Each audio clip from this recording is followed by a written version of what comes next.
انا مروه كمال من 365 ايكولوجي.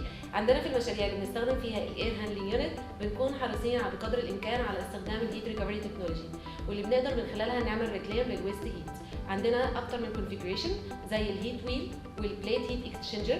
وكمان عندنا في الكريتيكال ابلكيشنز بنستخدم الران اراوند كويل علشان نضمن انه ما يحصلش اي ميكشر يحصل بين التو ستريمز، وبالتالي بنضمن ان الفريش اير سبلاي بيكون از كلين از بوسيبل. وده طبعا بيتم عن طريق شراكتنا مع شركه سابيانا الايطاليه. استنونا في سوليوشن جديد.